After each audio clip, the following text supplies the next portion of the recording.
আজি আমি কুকুৰা মাংস খাম, সেইকাৰণে কলপাত কাটিছোঁ।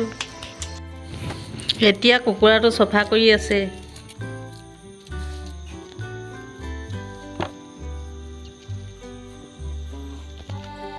চফা কৰি হোৱাৰ পিছত এতিয়া পুৰিছে।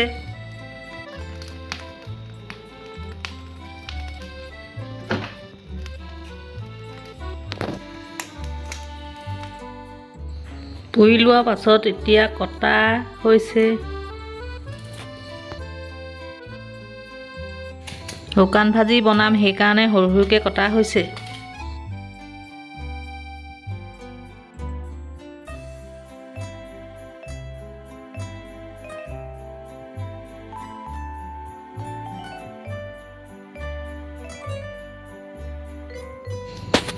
এতিয়া আমাৰ মাংসখিনি কটা হৈ গ'ল।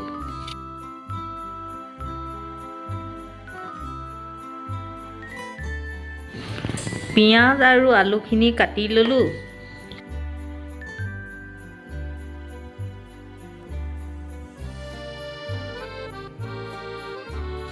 এতিয়া মই কেৰাহীখন পাতি তেল গৰম হ'বলৈ দিছোঁ। প্ৰায় তেল গৰম হৈছে। আদা ৰচুনখিনি গিলাচতে খুন্দি ল'লোঁ। এতিয়া গৰম হৈ থকা তেলখিনিত আলু দি দিছোঁ।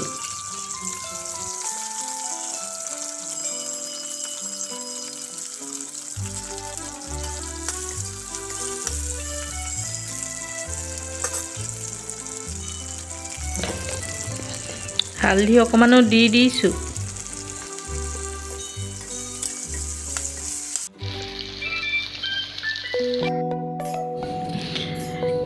খুন্দি থোৱা আদা ৰচুনখিনিত হালধি অকণমান আৰু মছলা গুড়া দি দিছোঁ।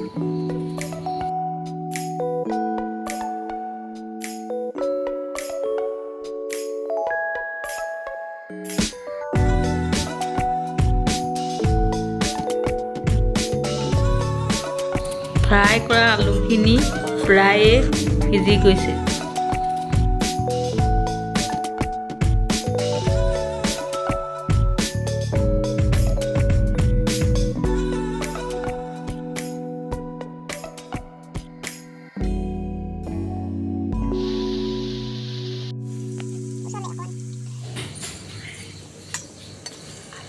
আলুখিনি এনেকৈ ফ্ৰাই কৰি ল'ব, তেতিয়া মাংসখিনি খাবলৈ সোৱাদ হয়।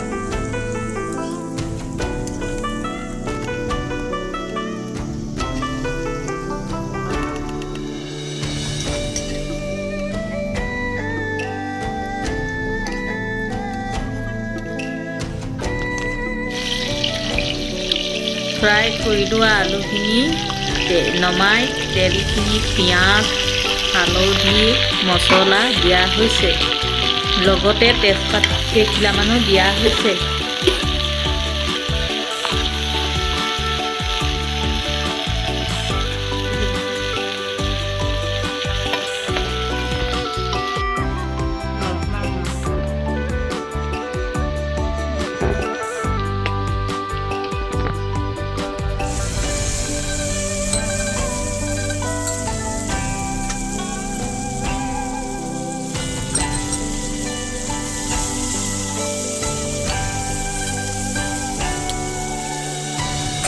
ৰঙা হোৱাৰ পিছত মাংসখিনি ঢালি দিছোঁ।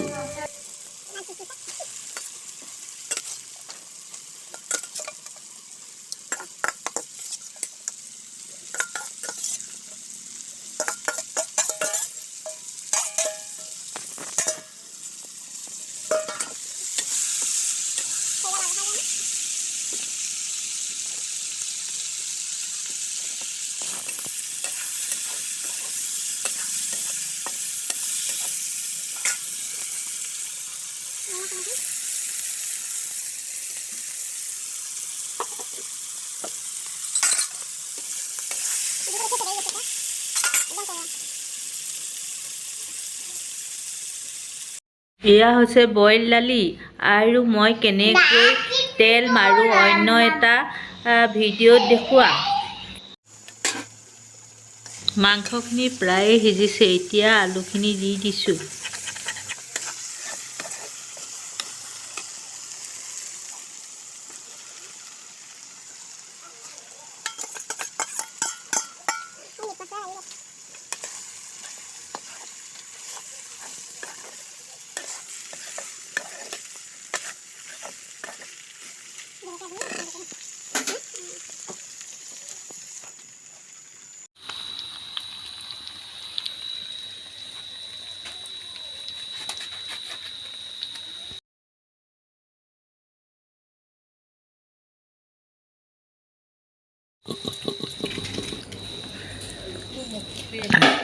ৰেড চিলি, গৰম মছলা, মিট মছলা গৰম পানীত মিহলাই লৈছোঁ।